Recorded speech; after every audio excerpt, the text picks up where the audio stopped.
Weekend enter family, incestuous family tree. Avril's off with CT, while Oren wants steeply.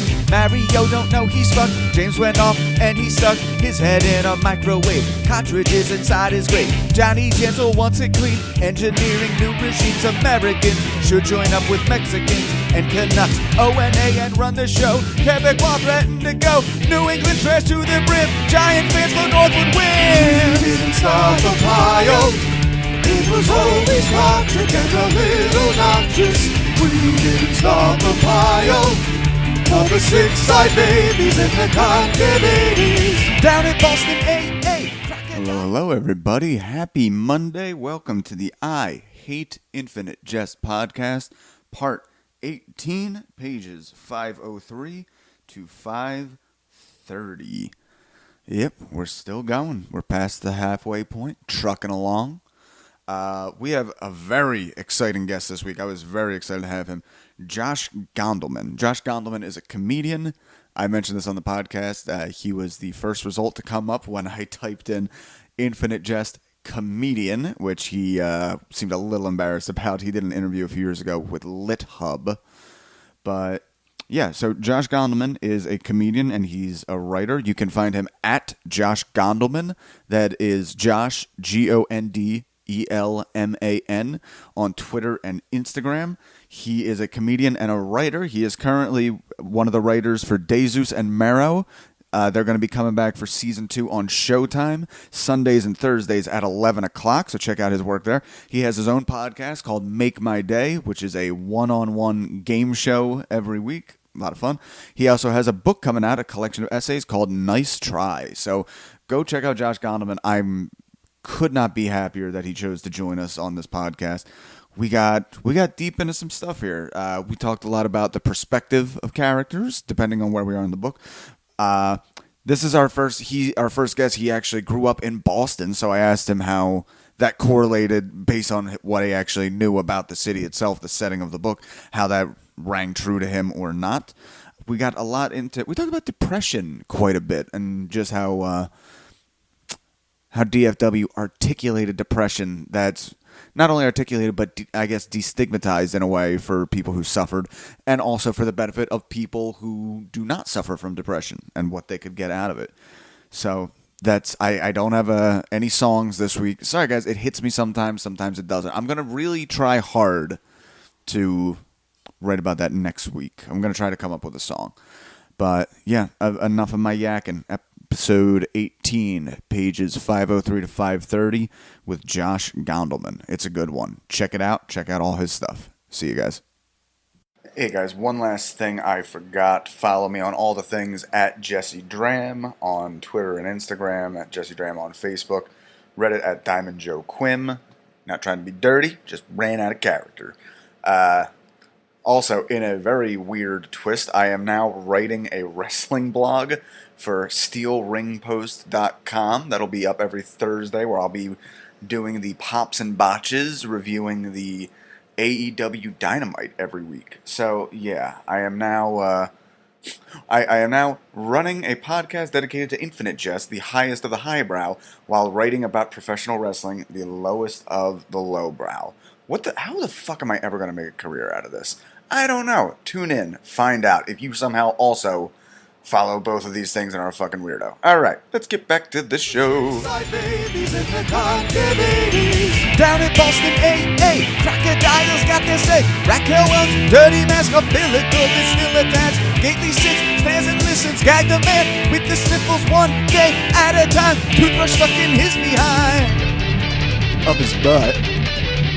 Veiled girl in recovery, PGOAT. Liar licks a drop of sweat, Clipperton clock to his head. Hal don't know just what to do, his littles watch him smoke a doop. ADD, THC, no, don't take the DMC. Yeah, here we are, I Hate Infinite part 18. Still trucking along, getting well past that halfway point. We're on pages 503 to 530.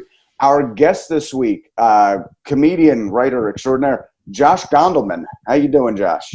Okay, thanks. It's my weekend, so I got up this morning and I did my rereading of the pages we're going to talk about, and I feel good about it.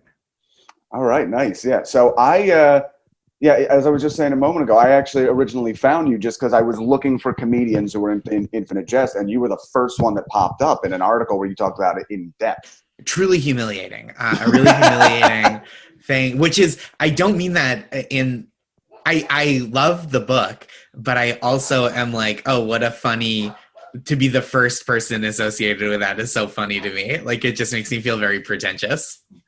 Well, it's that's the whole reason we have the podcast. Is I feel like this is a book. It gets a little bit of a bad rap, and in some ways, it's kind of deserved. That, by the way, let me just. I don't know if you're aware of this. I started this podcast after arguing with people for a while because I tried to read it about 10 years ago, and I think like I got to page 400, and eventually I was like, I don't know what I'm doing. Why am I doing this? Mm-hmm.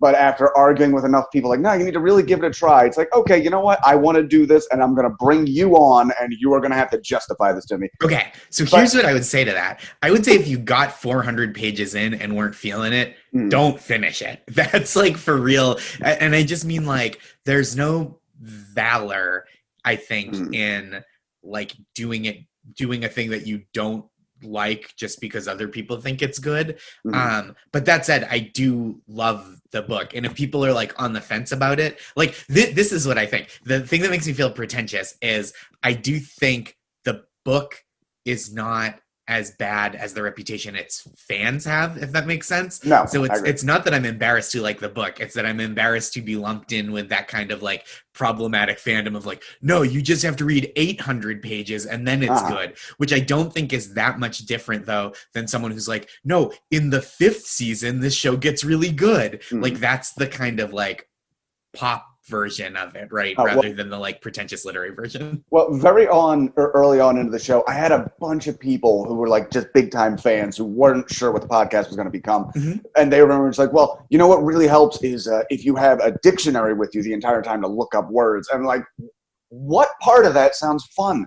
But I am glad I went through it, and I'm glad I'm making this podcast. I hope this will be like a Sherpa to help other people through, because there is still haven't finished it yet, but my particular aspect is there is an incredible 400-page novel lurking in this 1,100-page mammoth, and that's just my personal thing. But my whole thing was I could not understand what was the appeal of it, so I really wanted to like dig in, and I'm glad I got to it. I'm looking forward to finishing it, even though everybo's telling me I'm going to have to read it twice, which is a whole other. I also don't think that's true. I feel like people are giving you homework. I don't think, I don't want to say too many spoilers for people listening or for you even. But I don't think you have to read it twice. Can I give my pitch for what's good? Absolutely. Lay it on. And I hope it's not too like duplicative with people you've had on before. What I like about it is there's just so much.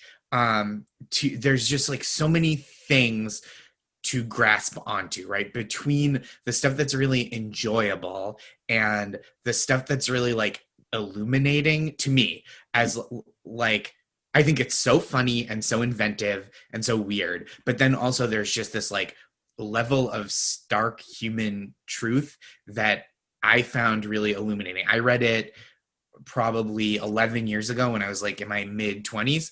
And I was like, oh, I understand people better. Like I understand addiction and depression better than I did before. And also I think it's like super entertaining in general. Like not that it's real quick, because I was going to ask anyway, what actually led you into the book, and what was like your kind of literary background, which I'm sorry to interrupt, but it's no, that's okay. Anyway. So I was an English and creative writing major in college, and I hadn't read a ton of David Foster Wallace, like maybe an essay here or there.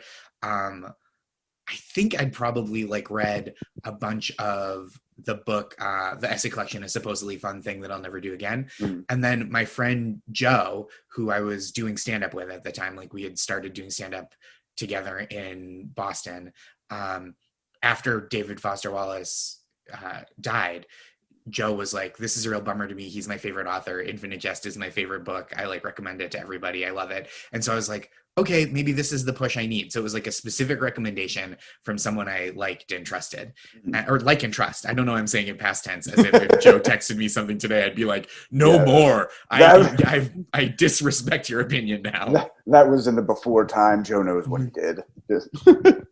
But yeah, so that's how I came to it. So, Okay. and I also, I resist reading giant doorstop books like this, but also I love them when I do read them. So like, I'll look at a book and be like, an 1100 page commitment. I'm just busy, and I'll put it down for like a couple weeks and have to jump back in. But like, I love this book.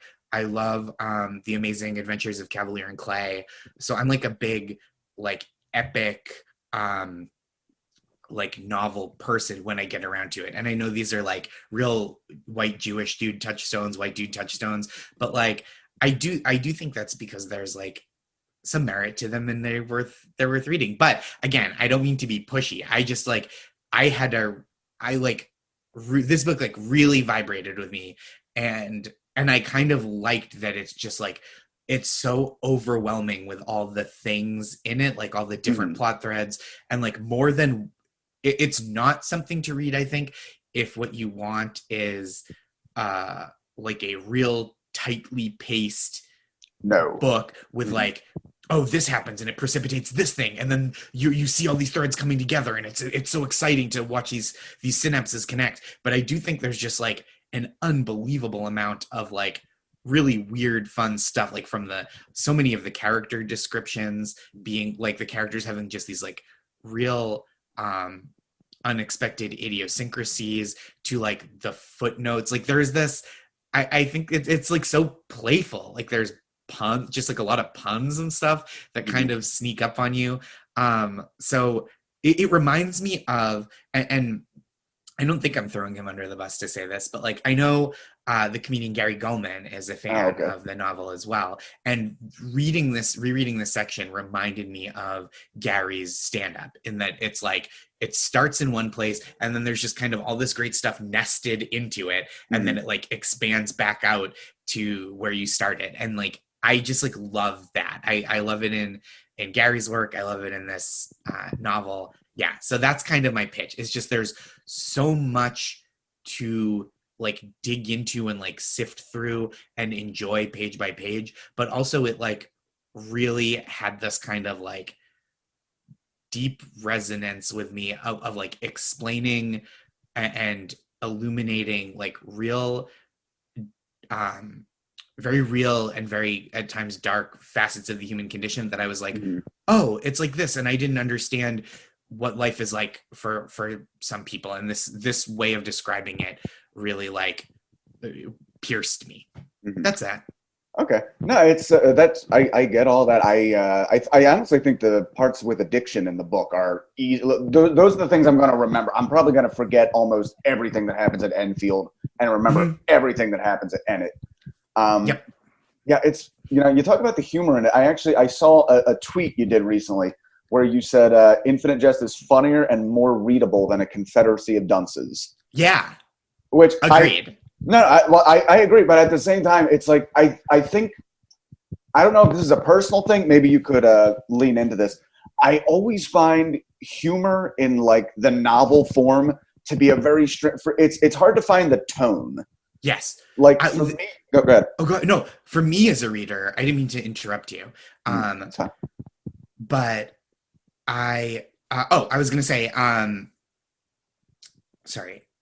Oh, for me as a reader, I empathize too much with characters that are like supposed to be like funny in how blundering they are. Like when I read A Confederacy of Dunces, my like overwhelming opinion was like, oh no, this very sad man who doesn't know how to live in the world. And just like, it was painful for me to read about him. I was just like, oh, he's not nice, and he's like kind of like has gross habits, and like it just wasn't funny to me because I was like, this is too much of a bummer. Don't care for it. But in Infinite Jest, I feel like it is just like it's sillier.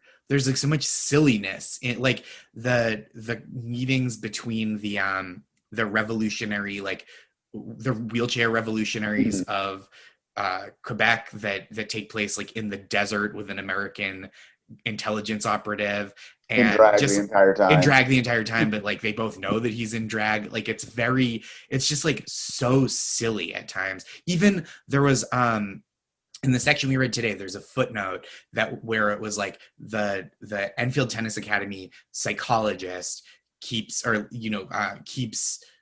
bringing up this psychological term to Hal and Candenza, the kind of one of the main characters. And there's a footnote that like you think is going to explain this term, and the entire footnote you have to move forward 500 pages, and it just says no clue. And it's so funny. Like that's such a funny bit to make the reader be like, oh, okay, maybe I'm dumb for not knowing what this thing is, or maybe like this is an obscure thing that I'm about to learn, and it's just for the bit. And I think there are so many good bits that like I'm surprised that's the thing that like that I think is underrated. And I think Dave Eggers talks about that in like the preface that he wrote for the edition that I originally read. Oh yeah, that one's still in mine too. Yeah. It's just like very enjoyable. But sorry, but you were saying about literary humor. Oh no, I had tried to read Confederacy of Dunces, and I had very much the same issue. As a matter of fact, I feel like I didn't really turn a corner on Infinite Jest until I found there's an artist online. He goes under the name Infinite Jensen, who he had done all these sketches from like scenes in the book, like like Pemulus, like selling the urine, and but some of the more fantastical stuff in the book. But like once I kind of saw it, once I was picturing the world in my head as like a little more cartoony and like frayed at the edges, like this makes much more sense to me right now. And yeah, I mean it is. There's a lot of like basically magical realism, right? Right. Which I think is cool. But it's very madcap in a lot of times. But then you're saying like the addiction stuff gets like really sincere and like eloquent about the kind of like painful compulsion of addiction, and the numbness of depression is something else that I took away from it, that I like the idea. And it's not the only place in art and literature that this is portrayed, but like it was the first place that I really saw, because I don't think I'm a depressive person myself, and I always imagine depression as looking and feeling like sadness, but like just the kind of the like real stark description of depression as like numbness and total lack of pleasure. Like it's the first place I saw the word anhedonia, just like the total lack of pleasure. And I was like, oh, this is so, it really blew my mind. And that's partly because I've had like a pretty fortunate brain chemistry in that it's not something I've had to like live with myself. But yeah, it was just like really, I think, illuminating about like a very common and very like distressing condition. This is where I think some people, and I include myself in this, might take the book for granted, in that I feel like in the last 15 years or so, depression has been destigmatized a lot and talked about a lot. So you really, me personally, that stuff didn't hit me as much, but really it's just because I read it a bunch of other places. I didn't read this in 1996. So in that way, it might be one of like the earlier examples of really like, I wonder for people with depression, if they come from like kind of a cloistered background, if this does destigmatize it a lot for them, just to have somebody put their pain into words, especially when it's something that's misunderstood. It's like, oh, they're just sad, buck up, bucko, that kind of thing. So yeah, and maybe it doesn't, represent everyone's experience of depression or addiction, but just like the kind of the pain and like day-to-day sensation or lack of sensation was like really, again, I keep saying illuminating, but I was like, oh fuck, this is like, not only, it's not like worse than I'm not like, oh no, it's bad, but I was like, oh, this is qualitatively different than like you commonly hear people talk about this, even though I'd heard kind of like the broad strokes of like, depression isn't just being sad, but I still, for some reason, like even when it was portrayed in a lot of art, it still like manifests as like sadness plus, if that makes sense. Like Right. it's more than sad. But this was like this reading this, I was like, oh, sometimes there's not even a feeling of sadness, and like it's like a total lack of sensation, which is just like not something I'd encountered that much before. But again, that's just like you were saying, it's like my own brain and my own reading proclivities. Mm-hmm. Well, that's why it's probably great. Somebody, the wordsmith as DFW, like Yeah. being there to articulate that from basically like wartime correspondent, letting everybody know like where it's all going down. Mm-hmm. Like this is what it is. So, okay. Well, Josh, if you're ready, I think we can get into our notes for this week. Please. All right. So the way I do this, I just read from my notes. I have little stuff in here, but feel free to interrupt me at any point if you have anything to say. Cool. Okay. It is the night after Independence Day. Staffer Foltz has taken Erdedy and Gompert to an NA discussion that specifically focused on marijuana addiction. The only NA meeting in Boston explicitly devoted to marijuana. Foltz wants to show them how non-unique and unalone they were in being taken down by marijuana, which I find great that, like, you know, you're non-unique, you're not alone, while at the same time, by the way, this is the only meeting that caters to weirdos. Right. Consensus was how marijuana destroyed them slowly but thoroughly. Despite the strangeness of our introduction to Erdedy very early in the book, the members of the circle all claim to have reached the same pinnacle of crippling paralysis by analysis. This, along with a withdrawal that sounds closer to alcohol, loss of appetite, mania, insomnia, fatigue, nightmares. That's another thing I'm glad with this book is you don't really hear a lot about the dangers of like deep marijuana addiction, which, and I don't think we would if it weren't DFW's specific, like that seems to be a specific thing that like really took hold of him when he dove deep into it. Totally. Yeah. And again, yeah, this is something that like, I feel like with like marijuana, you always get the kind of two competing views of like, actually it's a medicine and everyone should have free and complete access to it because it's like beneficial and not dangerous. Or you get the health class version of like, if you smoke weed once, it is a pact with the devil, and you will immediately, it takes you down a dark road where you're overdosing from heroin within minutes. And it's like, it's probably closer to the first thing, but like there's an element of, oh, for some people this is like a real there is a real danger for some people. Oh yeah, but unfortunately it's the thing you see with the pendulum with most things in society. It goes from being absolutely demonized, and it would be nice if it just came to like, oh, actually we were wrong, it's pretty good, but then they push it all the way to also it cures all cancer and you just need to find the right stuff if it's not working for you.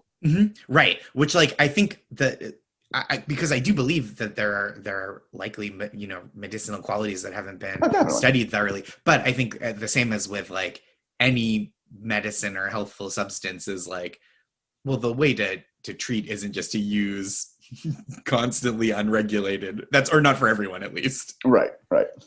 Right along with what we were saying. Nobody uses the word depression, but it's hanging over the entire room like a fog. A gassy plasm so dreaded no beginner could bear to look up and name it. Great little sentence there.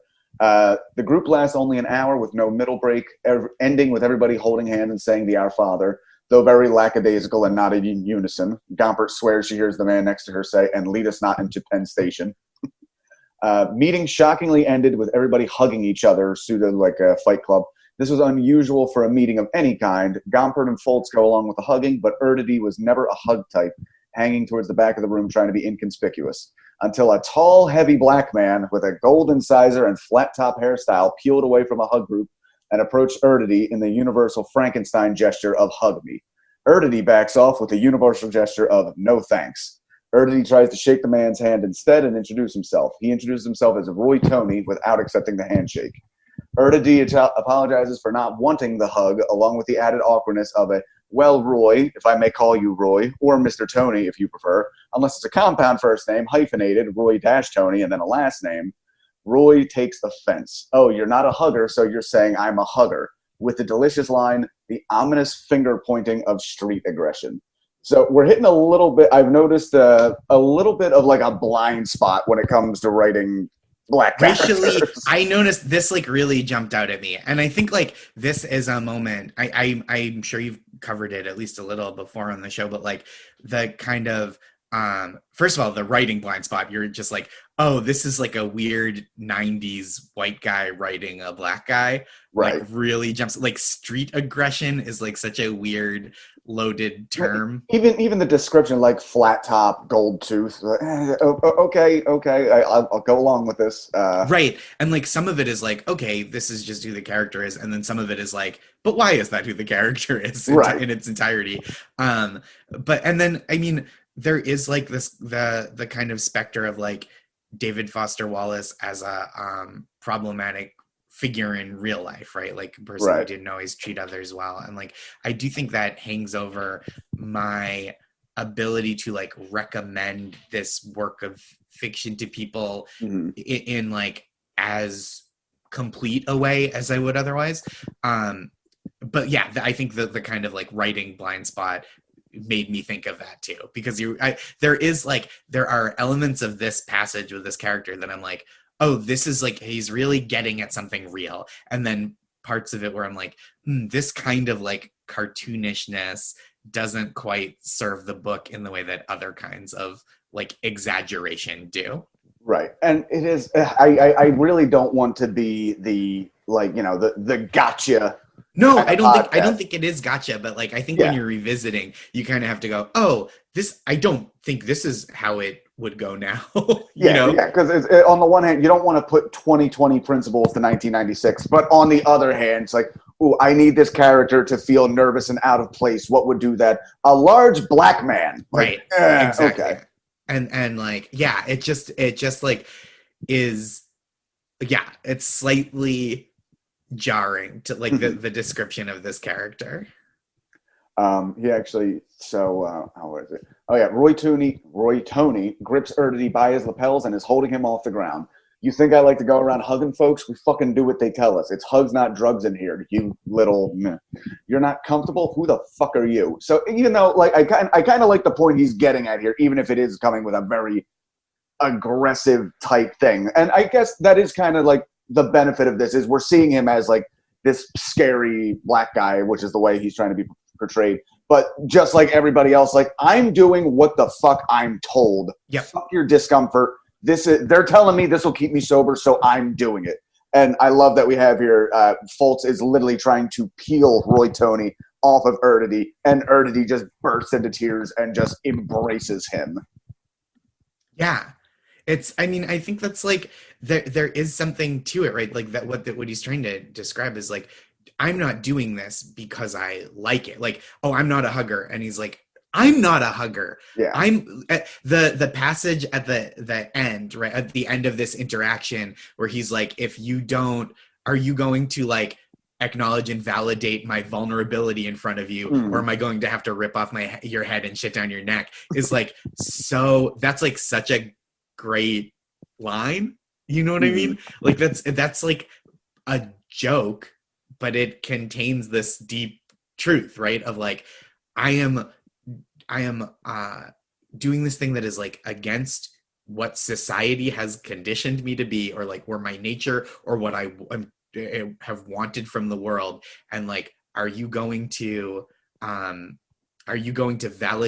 how vulnerable and how painful this is for me, or am I going to have to be violent? But again, the fact that like this has to come in the body of like big scary black guy to like for maximum effect is like, come on, like it that kind of, yeah, it feels like a little much, Dave. Yeah, it's a little bit. I do kind of, not only for just as another human being, I wish he survived, but like I would love to hear him answer for this now. And that's even the wrong terminology. I love seeing artists look back on their work and being able to be like, yeah, that wasn't the best. Which, yeah. And I think that also just comes from being a comedy thing, where I feel like a lot of other artists don't have to kill their darlings the way we do. Like, you have to throw out some of your best stuff, and you have to look back like, I don't know what the hell I was thinking then. Mm-hmm. But yeah, I would love to have seen him modern day look back on this and like try to give his perspective. I love when people are able to do that in a really genuine way, right? And go like, oh yeah, this thing that I wrote or drew or performed, it's like this was an imperfect uh like rendition of the thing I was trying to get across, and like that I think can do better now, and like I whether an apology is not, not that like I want Right. David Foster Wallace's ghost to apologize for this passage, but like whatever the kind of growth is like commensurate with the like the how kind of out of step the work is. Mhm. Okay. All right. So jump forward a little bit. Page 508. We have Steepley and Moraith are continuing their talk about the temptation to view the entertainment. Steepley says some of the test subjects were lost. A data analysis intern got too tempted and watched a read-only copy. The head of data analysis was lost too when he tried to pull the intern out, being kept on life support since. Name was Hank. This was extra tragic to Steepley, as this man had incredible restraint, gave up sugar and other things cold turkey when he found out he was diabetic. And now to see him in a coma, but his eyes still fiendishly seeking the nourishment of entertainment is disturbing to him. Steepley says he finds the sheer contentment of it to be the temptation, to know full contentment. Moraith says his people aren't tempted by that aspect, but are tempted by its efficacy. Steepley mourns Hank, said the phrase that stuck with him, that his eyes were empty of intent. Moraith says Quebec is not tempted like the US are because they respect its power too much. Yeah, I like a lot of that back and forth thing. The specific thing of the guy on life support with his eyes still like fiending for nourishment. There's I really like the cinematic aspects of this novel, like something I can actually picture, and that being very disturbing right there. Yeah, I mean there are just so many great little lines here, right? Of like of he just like unexpected, and this is like I think this is such a an interesting parallel to like the general addiction material within the book, right? Just this is kind of the idea of like there's this like just say no to the entertainment vibe in Canada, whereas the US is kind of like, is there a way we could weaponize this substance? And like it's just a very funny and like interesting and like human way to discuss this like kind of fantastical part of the novel, right? Like that this guy who immediately cut out sugar, this man of like incredible restraint and discipline and like awareness of his own health and body, like became just like absolutely drained of intellect and life upon encountering this like visual and auditory stimulus. And it is a great angle to take for people who don't have addiction in their background. I feel like everybody can get a certain idea of how entertainment can overwhelm you.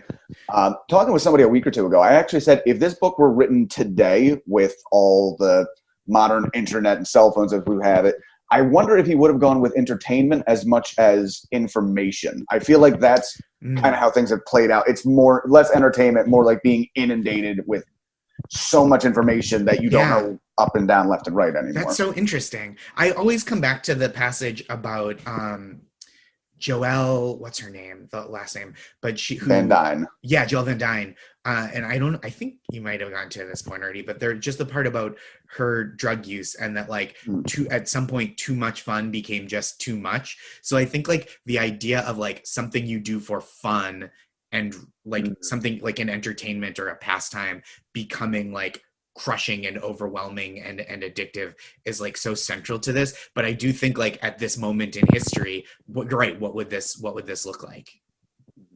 Okay, I got it. All right, jumping ahead here, gonna give you a heads up.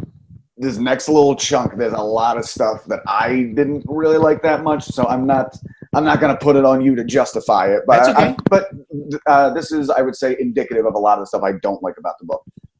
So we have Pemulus and Hal are reading the I'm gonna pronounce, I guess, the Escax. Eschaton. I think Eschaton. Is that what it is? Oh well, no. This is. Sorry. Yeah. Well, no. This is the technical core directory for Eschaton. Right, so I don't know if it's just Escax or. Yep. But we start with the odd detail that the chapter begins with a list of things in the room that are blue. 2 blue lamps, violets in a vase, wallpaper. Yeah, and throughout the chapter, we will continue to just add little things that are blue. And I know I've had people say, like, well, part of the appeal is that he includes everything. And that's a little bit of the all right, I'll just make the full argument I was going to make here. Please. When a lot of people talk about sincerity versus irony, which is a big thing David Foster Wallace talked about a lot, I feel like a lot of the overload with detail, I feel like I've been ruined by like lots of years of very like trying too hard to be weird comedy, where throwing in a lot of extraneous detail is like the peak of irony. And yet I'm seeing it in this book presented as sincerity. And it's just, I don't get it. And I personally, like every time I notice like, oh, there's no paragraph breaks for like 5 pages, I immediately, something in me turns off. So I'm curious, is that, what are you getting at it? What's your idea as far as these, where it derails for like a while on like minuscule detail? I mostly love it. I think the list of things that are blue in the room was like not that part, like didn't super resonate with me. And I honestly wondered, I was like, is this something that I'm forgetting from before? Like, is there something that it's calling back to or echoing forward? And that, like, that kind of list of stuff didn't do it. But like, I love the like, oh, they call her Lateral Alice because of this. And this is the experience I love of sitting with her. And like, this is how the office is constructed so that you can, because Avril doesn't like doors. And then her brother, who's the headmaster, has this like Jaws like door set up when you're coming in. And like his physical demeanor or his physique combined with his personality makes it feel like he's receding from you as he talks. And like just all these weird kind of fantastical details and like digressions and going back to the time that Hal was previously waiting in this office, just like eat, and his mom brings him out an apple, like all of that stuff I love. But I do think I'm like not a person who I just don't like latch on to passages that are like a ton of physical detail. Like it kind of makes my eyes glaze over a little bit when you're like, same. I had that very early on where he like goes down the schematics of like a film cartridge viewer. And I described the blue thing, but I noticed in my notes the thing I missed here. There's literally the footnote where it goes down the detail of all the photos on the wall of all the students. That one I thought was kind of charming though. Yeah. That one I liked different because it was like kind of illustrative of the characters in a way that like, here's what's blue doesn't necessarily do for me. And like, I don't need to know that much about like unless there's something else that I'm like missing being conveyed by like what's blue, like whose eyes are we seeing through this, who's noticing this, right? Like is someone compulsively tracking what's blue in the room, because that's interesting. But like the idea of just like a list of blue things, it just like jumping in there after not having like picked up the book in a number of years, I was like, what am I missing here? But I read the footnote about the pictures and I was like, oh, what does this say about all the characters? It's also, there's so much that, sorry to like, if I'm jumping ahead. No, that's fine. When Ortho Stice comes in and he's got his comped Fila gear, and it says that when I saw the name Ortho Stice, I haven't read this book in 11 years, and I went, oh, he's the Darkness, right? They call him the Darkness. Right. And then there's that little note about he always wears all black on the court. They call him the Darkness. And I'm like, this is like a character that appears throughout the book, and it takes 500 pages to get to what his nickname is.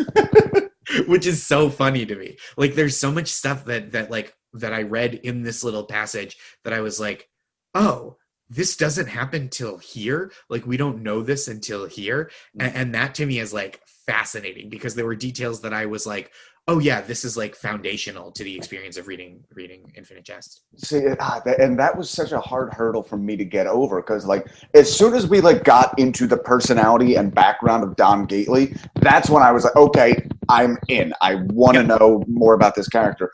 But like the details that flesh him out come like 300 pages after we meet him. Not only that, I looked ahead, this whole thing where they're waiting in the office, and we know this is going to be a big thing because this is going to be about the Eschaton fallout.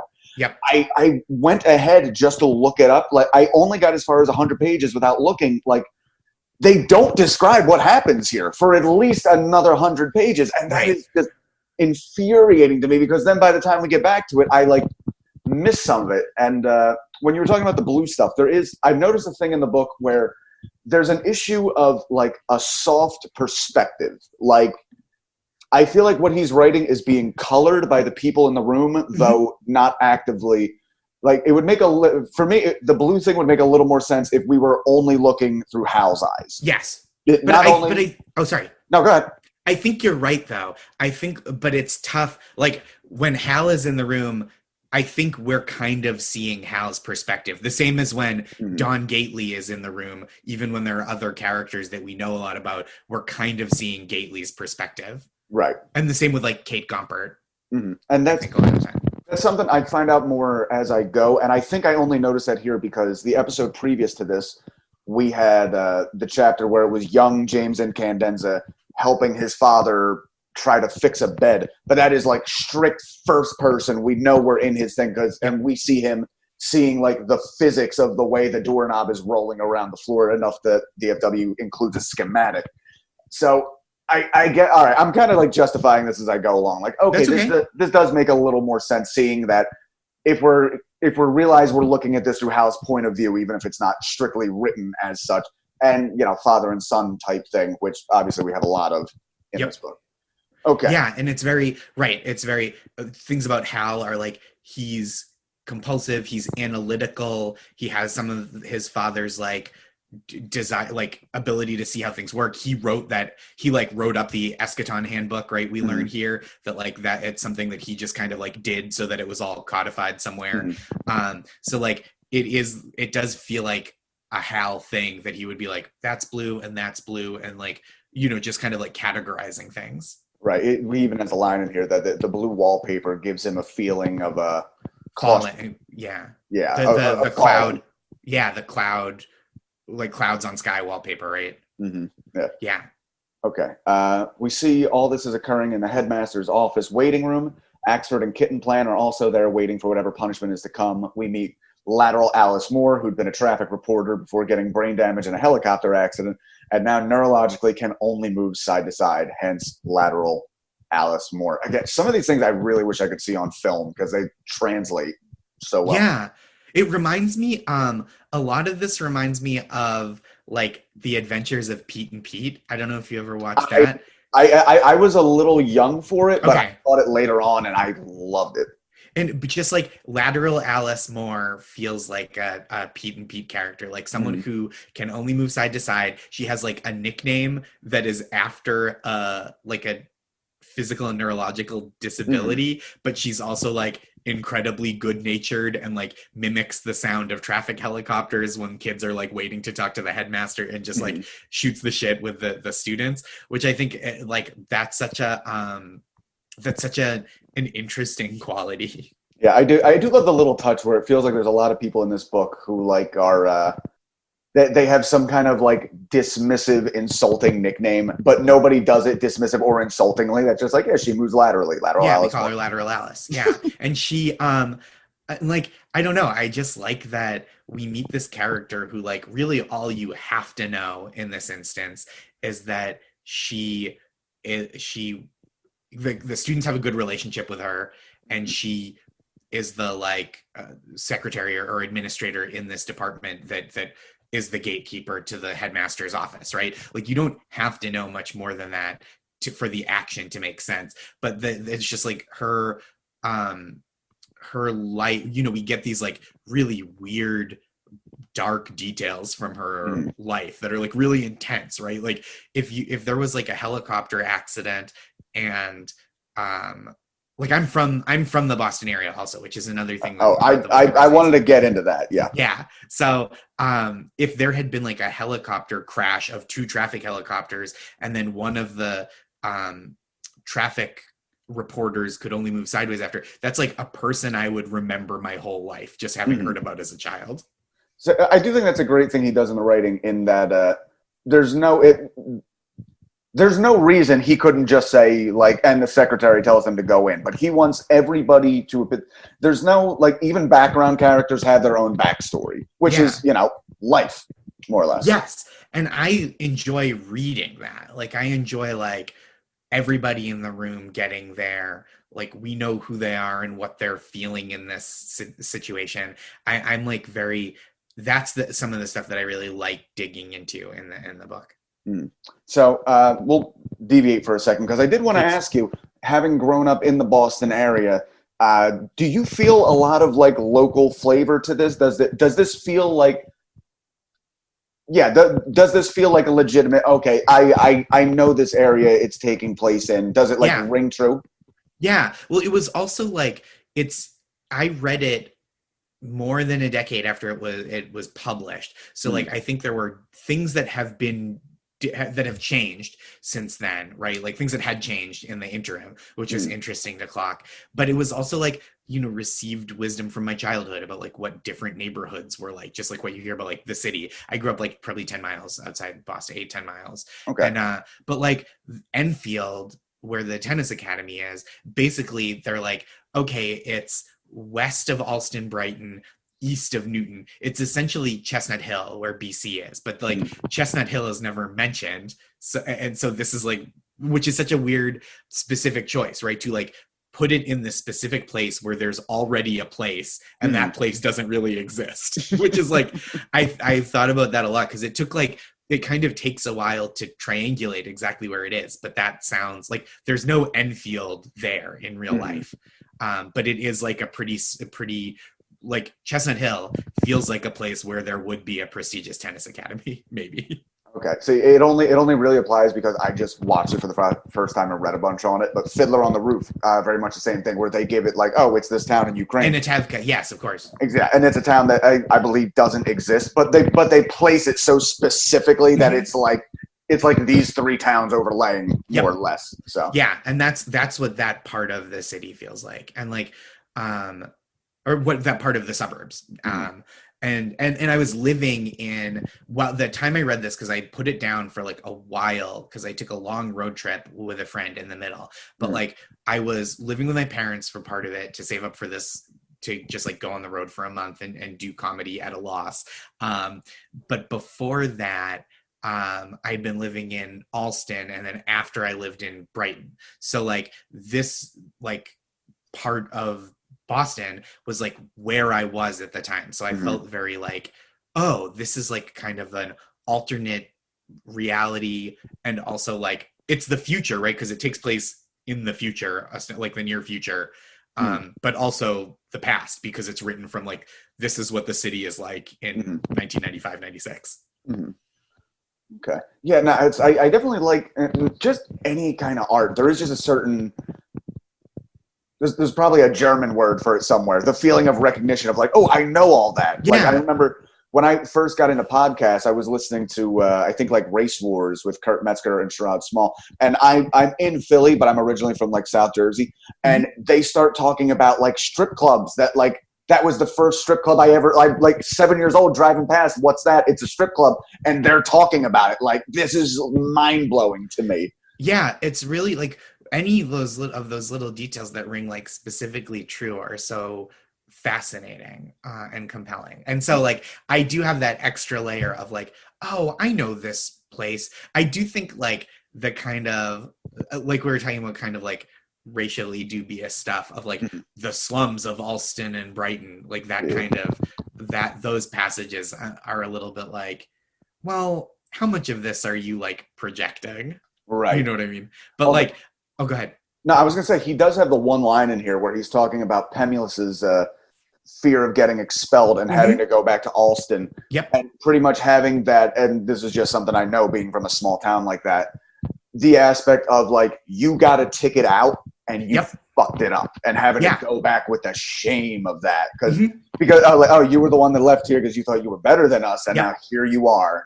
And that's a very Massachusetts attitude of like, not that it's everyone everywhere that has it, but I think there's like, that was very recognizable to me as well, of like, oh, you thought you could do something, like why, like look at you, Mr. Big Shot, is like a very, and Alston is like technically it's like a borough of Boston essentially, so it's like technically the city, it's within the city limits, but like you when you talk about it, if you're like, oh, I'm going to Boston for the day, you don't you would say Alston if you meant Alston, the same way you would say like, oh, I'm going to Queens if you're going to Queens. It's like a contiguous part, but like with a separate geography that is like known. Right. It's almost like you're going to the residential city. You're not going, any of the things you go to the city for does not exist in that area of the city. Right. You're going to, maybe you have friends there. Maybe there's a restaurant, maybe you have, you work there, but like, you're not going to the ballet. Exactly. Yeah. Okay. So let's jump back into this. Waiting room connects to the offices of Charles Tavis and Avril Candenza. Currently, I love this little sub-story. Every female student under 13 is in Avril's office, aside from Kitten Plan, who, given her enormity, looks almost cross-dressed in her dress and barrette. Avril has white hair and has had for a few months since before himself suicide. Hair that skipped gray right to white. Lovely legs that Axford is checking out. She taps a blue pen against her teeth in contemplation. We're informed after a molester coach at a California academy that the entire tennis continent is in a bit of a diddle panic, and that the school has specific authority figures, in this case Dr. Dolores Rusk, to keep an eye out for the more easy, diddleable female students. Currently, Avril is stepping into that role. And we go for a whole thing like, asking, has a big person touched you in a way you weren't comfortable with? And the girls come back with, I don't like how my grandma pinches my cheeks, or I don't like how my stepdad moves me through a crowd with a hand at my back. And then this devolves into, like, they end up talking about what members of their family resemble zoo animals. Yep. Just all kind of fun. I'm enjoying that. And the kids. I mean, so there's so much in this passage, right? Like there's the kind of like weird, again, like a slightly like weird description of what's her name? The female student who is taller. Kitten Plan, and Kitten Plan, right? But then we get into like. Avril Candenza is like delicately trying to see if the children have been sexually abused, right? By like talking to them. And they have this response that is both childlike in that they don't fully know how to engage with the question, right? Because they're answering a different question than she's asking. Because they are children and don't have the vocabulary, but they're also like incredibly precocious, right? Like the fact that they're saying like, when my dad like moves me into a room by touching my back, it's like he's trying to influence me into the room, and I get so mad I want to kick him in the shins. And they're just these like incredibly complex adult like articulations of these feelings that children feel, but like that's not how children talk, which is so. And then but even so, this is what I was mentioning before, the like coach who was a child molester, his name was like something Ted Feely, Fiely, and they call him Touchy Feely, right? Like that's kind of the public name, and that's just a name that was invented for the pun, right? Like that wasn't a guy, that he just invented that like this would be this guy's name so they could give him this nickname, which is like, I think it's like a very kind of corny wordplay joke that is like sprinkled in all the time in this book, right? These like little goofy jokes. Because I was just like really struck by that, because that's an invented name for an invented person and an invented nickname. Well, I know there has been the McFeely for a while, just because I feel like that was something they just threw around for like a kind of touchy guy. And the only reason I know that is apparently Mr. Rogers named like a mailman on his show, and he felt bad about it afterwards because it got that notion. But McFeely was like his wife's maiden name. Oh, that's funny. I never knew that was the reason. No, there's a few stories about him just being like an adorable, oblivious old man, like doing a puppet show with his middle fingers because he like didn't realize until it was too really late. Funny.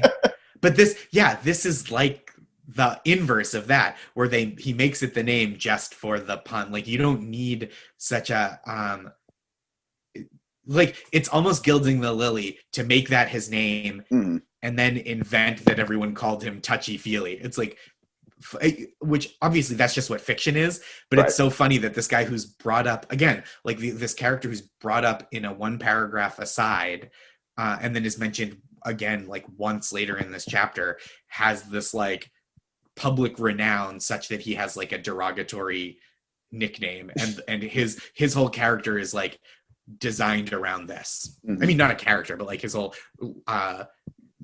like the awareness of him in the book is like based around this name that's a pun. Right.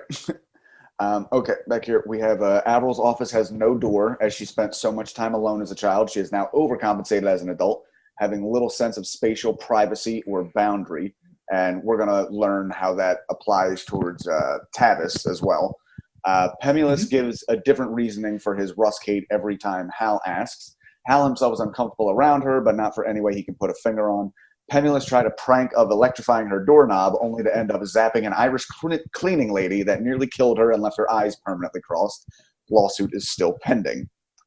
We get some details on Axford. He is redheaded, burns easily even through layers of lemon pledge. His style being described as a less effective version of John Wayne. He is under enormous pressure to maintain the family tradition of all Axfords attending Yale. Given his terrible grades, he knows tennis is his only prayer. He therefore doesn't outperform himself, avoiding the big pro leagues for the goal of collegiate tennis, which is Bush League competition. And I think that's great just because that would be something I would have no reference for if not for his entire explanation that, like, no, to go to college and play tennis means you're a loser because pro tennis players go pro at like 16, 17. Yeah, which is so, right. It's so interesting that this character is so desperate to go to Yale and follow in the family footsteps, which is like, again, it's like a place of immense privilege that's what he's shooting for. But but the way he has to do it is by being mediocre. Yeah. Love it. Okay. And Kitten Plan applies fake tattoos to her knuckles every day. Don't have anything other than that. It's just a neat little detail. And then she chews them off, right? She like scrapes them off with her teeth instead of washing them off. It does remind me of being like a little. Do you remember being in like young middle school, elementary school when like the girls were the older girls were gigantic? Like getting bullied around by them was always a very confusing thing. Okay, yeah. The boys fear corrective discipline, aka pukers. Basically, their drills are made so ridiculously hard that they puke. Already, many morning drills are known to be nothing more than attitude adjusters. One former student actually called the police and reported as child abuse. The benefit of this type of punishment is it is also indistinguishable from athletic conditioning. Pemulus is planning a defense around Eschaton existing long before any of them enrolled there, that they had only codified it and added to its strategy matrix, not anything that could hold him responsible for the events of the other day. They plan to do good cop, bad cop, with Hal occasionally interjecting on a righteous Pemulus defense. Axford has been instructed to count the carpet fibers and say nothing. I do like we have a whole like trial thing set up, which again is so like I want to see what happens in there, but I guess we'll get to it eventually. And I love the like little detail that like Hal's mother is the like deputy headmaster and his uncle is the headmaster, and it hadn't occurred to him to go to them for leniency because he's so divorced from thinking about his family in like they're his family and they work at the school, but that doesn't occur to him, not because he's like morally upright, but because he's so compartmentalized, which again is like the kind of thing you would expect from someone who is like her fingernails are blue and the wallpaper is blue and these fibers in the carpet are blue, like someone who just like thinks about things as they and puts them into categories. CT has a similar background to James Incandenza, a mix of hard science and athletics. He'd been a civil engineer designing stadia and arenas in Canada, but lost a lot of clout over a fiasco with the Toronto Blue Jays Sky Dome, where an attached hotel overlooking the field ended with many couples fornicating in full view of children and TV cameras. So this is, I don't know if you know, but this is for the audience. So I read that, and that let off a light bulb in my head because my former day job was working for like live event ticketing, drawing seating chart. That entire thing is 100% true. That actually happened. CT is the only fictional thing in that sentence. Oh, that's so funny. Yeah, I vaguely remember that. Yeah, the Toronto Sky Dome was built with an adjoining hotel, and then within like the opening season, people were just like having sex against the window, masturbating. That people have actually said like they thought it was like one-way glass and didn't know any difference. That's funny. to the extent that people who stay there now have to sign a waiver that they will not do anything lewd in front of the TV cameras. Wow.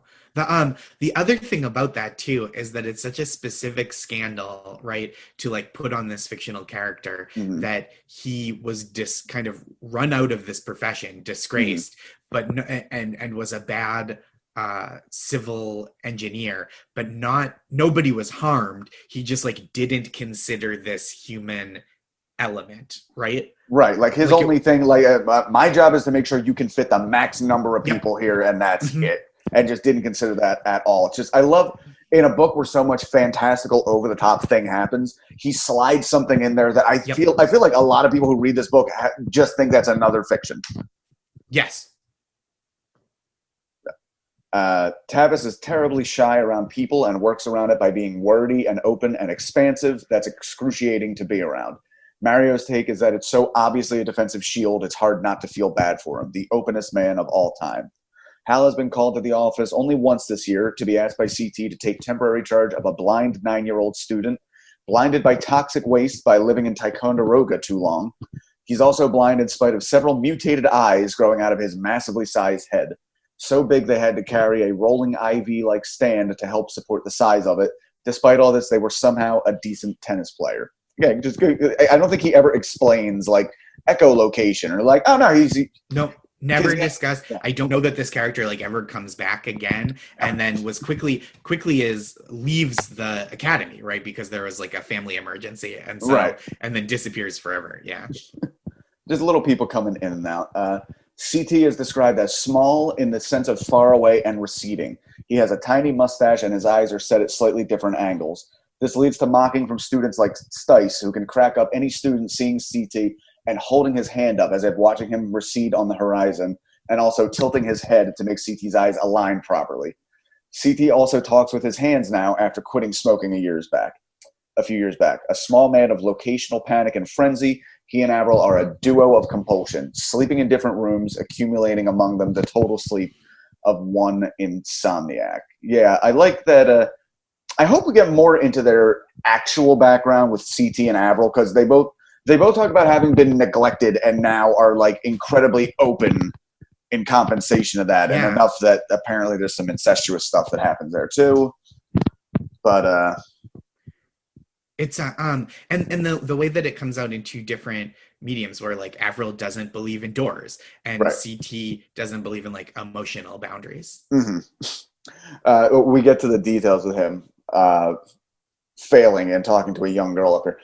CT's two halves of his face don't match up. This may be part of the reason he was so fond of opening up his skull and exposing his brain metaphorically in his shocking style of openness without warning or invitation. Just reiterating, I just like that description. We haven't done this in a while, but we have our word of the week, which I tend to do anytime there's a big dictionary word we don't see a lot. Oh, interesting. Yeah. And this one is fantods, which I feel like I've heard before. I actually asked my girlfriend just to make sure this wasn't me being a dipshit and missing a word my entire life. Fantods is used several times in this. It is a noun, a state or attack of uneasiness or unreasonableness, as in that confrontation really gave me the fantods. So does it say the coinage? I've like only encountered it in this book, and mostly as like howling fantods, as like a colloquialism. And I didn't know because I think there was also like at some point like a fan site called Howling Fantods, and I never knew that whether this was like coined for this book or whether it just is like such a an esoteric word that I like never come across it anywhere else. It's something like I feel like I've heard it before. I might have heard it earlier in the book, and I'm only remember it now because I think he used it like 3 times in this little chunk, which is like, okay, maybe we should bring this back up. But yeah, it does seem to be like a kind of like personification of an emotion, I guess. Like, as you know, I got it. It's a little bit like I've got I've got the vapors kind of thing. But, yeah, it's right. It's like a It gives me the willies. Mm-hmm. Yeah, more or less. At an unknown time period, whether this is old or current, involves Hal waiting in the office while listening in on CT. I think I got a little mixed up on the chronology. That ends up not being an important note. Listening in on CT talking to a 7-year-old girl student that he promptly upsets with the standard, we here at Enfield will break you down and build you back up, only with the girl's skull. Which she begins crying, and he nervously apologizes and weirdly offers a non-creepy lap to climb on for comfort. Avril comes out and offers Hal an apple. Long piece about how the family has this weird roulette of politeness. Have an apple. Oh, but it's your only lunch. Oh, I'm quite full. Please eat. You're hungry. Mm-hmm. Kind of like an emotional guilt chicken who's going to acquiesce first. Mm-hmm. Oh, I just looked it up. Fantod's first use, 1839. Okay, I would have thought older than that. Yeah. But, interesting. The girl's name is Tina Echt, which is now rivaling Trolsch for most repulsive last names on Canvas. Hal tells Avril, CT did that thing about taking skulls apart, and she yelled bloody murder.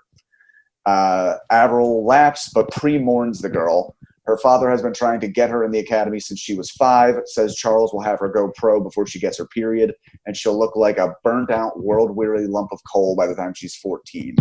CT and Echt both awkwardly stand and shake hands. The height differential makes it appear that he is masturbating, and she is Zig Heiling. I think I went over some of the notes, but I do love Tavis's just kind of meltdown of like making this girl cry and being like, I am sorry to upset you. Would you like a non-judgmental sit on my lap to feel better?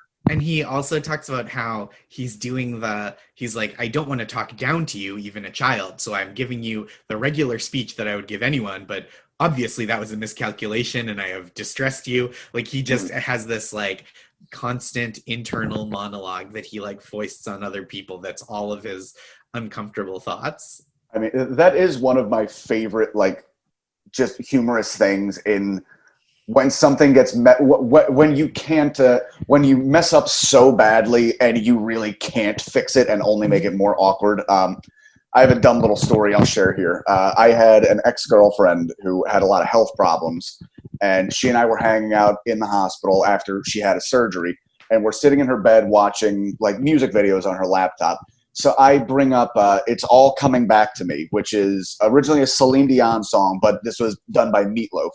And what was it? Oh, yeah. And I was trying to, like, because she and I had broken up, gotten back together. So I figured, like, this is a song about falling in love again with somebody who's been gone for a long time.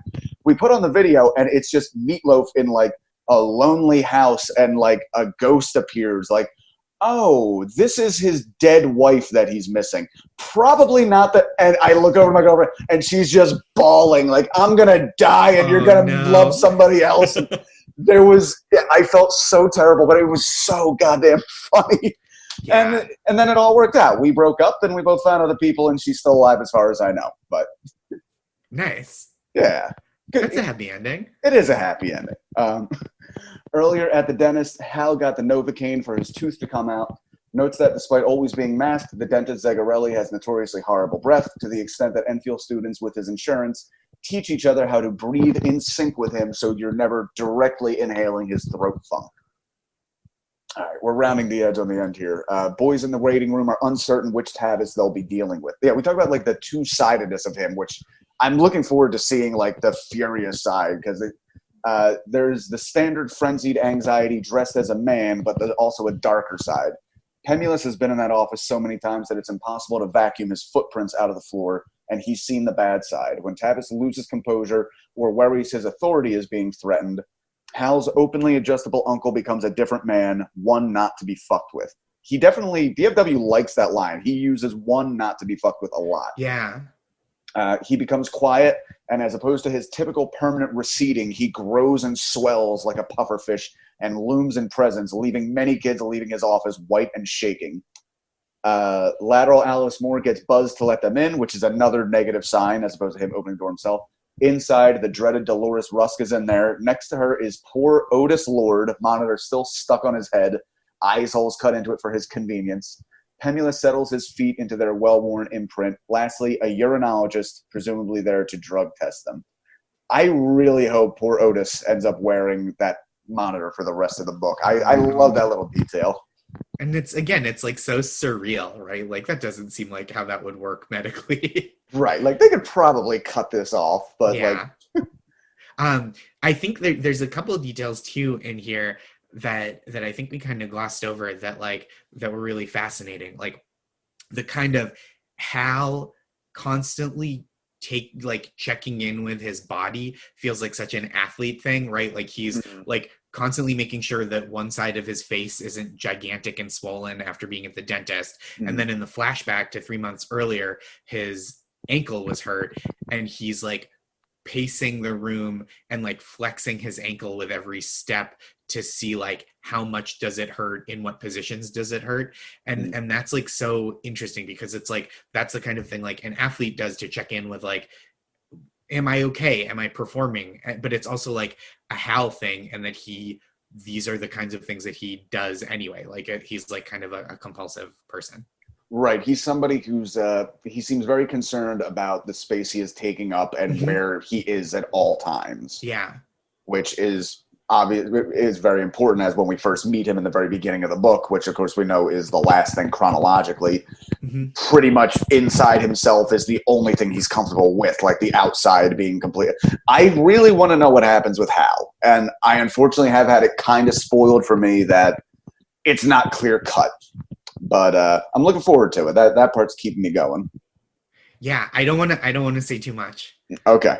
But like, yeah, I mean, Hal is just like so fascinating. I think like every character is, I think.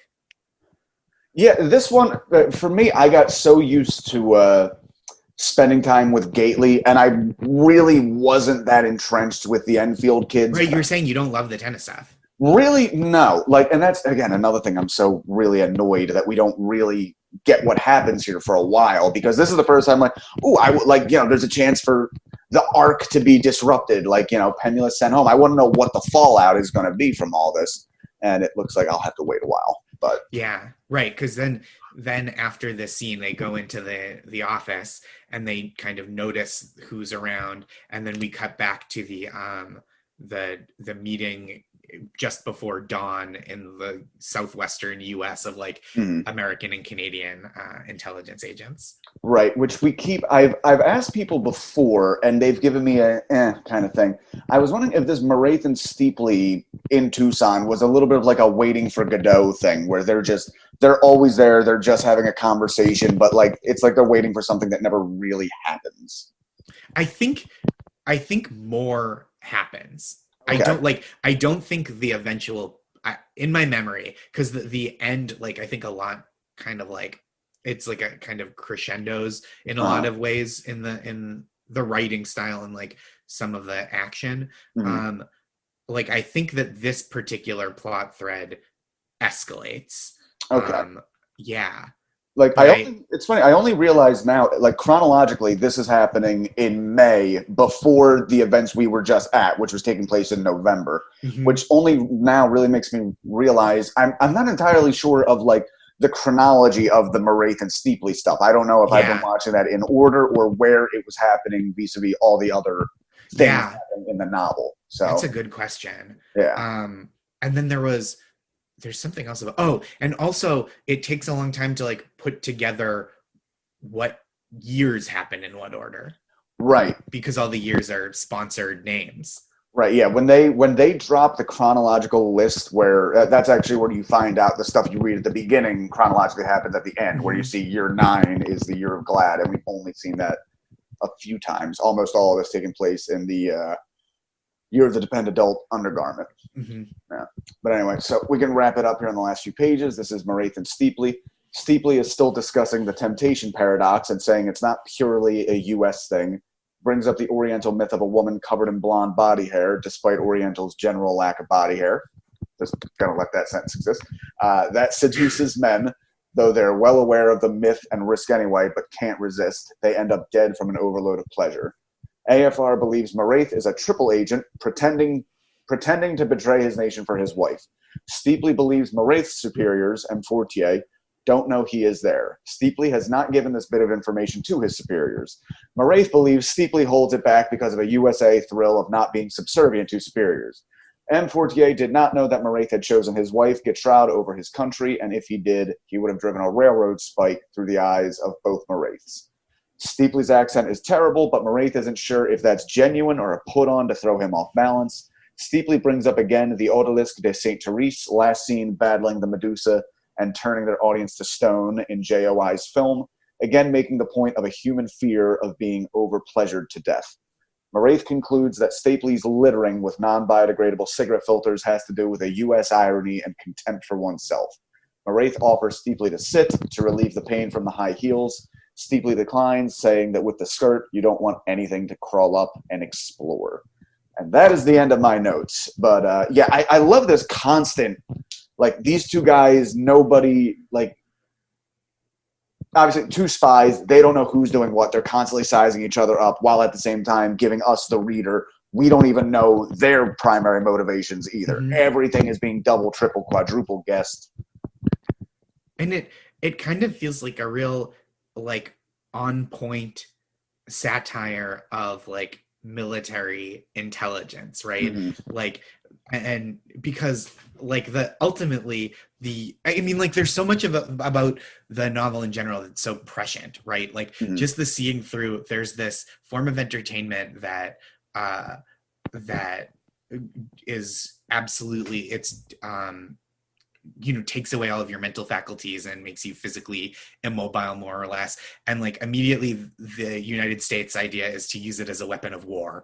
Mm-hmm. And we've got this, like, these sponsored years, and I'm sure this has been brought up already because we're, like, in the middle of the book, but the filters that make you look good for video calls, mm-hmm. that video calls were invented and became the norm, and then these filters became the norm because everyone hated how they looked on video. That mm-hmm. is literally true now. Like, it's so that my friend Sarah Bryn, who's a curator, is the first person who, like, when like Instagram filters became popular, she was just mm-hmm. like, oh yeah, this is infinite jest. Mm-hmm. And, like, I don't know, it's just, there's so much that's, like, so like not on the nose, astute and forecasting, even though that, you get these, like, kind of, like, clunky racial descriptors. Mm-hmm. And it also, looking back 25 years, makes it hard to parse, like, when these two kind of, like, feds are having this discussion in the desert, the description of, like, this Asian mythology, like, they're being kind of racist mm-hmm. in a way that, like, has become blurrier with, like, some of the other racial descriptors in the book. Right. Like, I think this is on purpose, but some of the other stuff is maybe, like, a little clunky by accident. Right. And I think that's another example right there of the not using a strict perspective, but, like, all of the writing in that chunk being colored by both their perspectives. Right. Like, this is, like, we're hearing kind of echoes of these spies' internal monologues, even though it's not in the first person as either one of them. Yeah. No, I'm looking forward to see what happens with them. You mentioned the prescience thing. I've been... I was a little shitty about the prescience just because there's so... unfortunately, there are, like, big David Wallace fans who, like, literally want to throw everything. Like, it's just like infinite jest. Yeah. But in, like, a chapter or two ago, where pretty much he describes Netflix, with, like, the only detail he gets wrong is his version of, like, streaming media would be, like, if NBC, CBS, and ABC failed, and then they came up with Netflix. That's the only thing he got wrong. Everything else is, like, exactly what he got.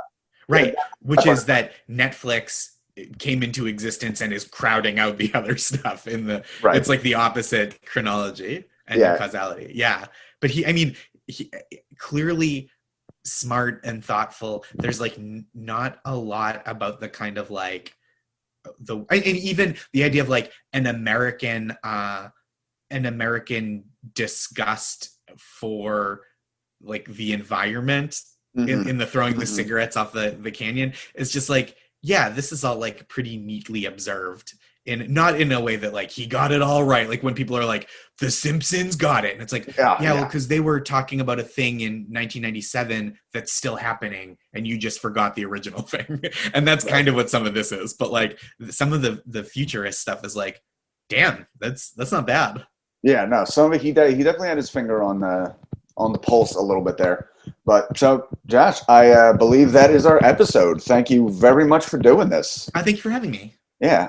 Real quick, I actually messed up in the beginning. What are you working on? Where can we find you? Social media, that whole thing. Sure. I'm at Josh Gondelman on Twitter and Instagram. I'm working on Desus and Mero season 2. We've got we're gonna go up to right around the election, Sundays and Thursdays at 11 on Showtime. We're back after a quick 2-week break. And I have a podcast called Make My Day. It's a game show. It's a one-on-one game show, so the only contestant always wins. Thank you. And I have a book out called Nice Try. It's an essay collection. Awesome. Okay, I'll make sure we put all that in the description. Thank you. Josh, thank you very much for doing this. Thanks for having me. Yeah, this is great. I'm going to stop recording now, but you and I can still talk for a second. Terrific. Cool.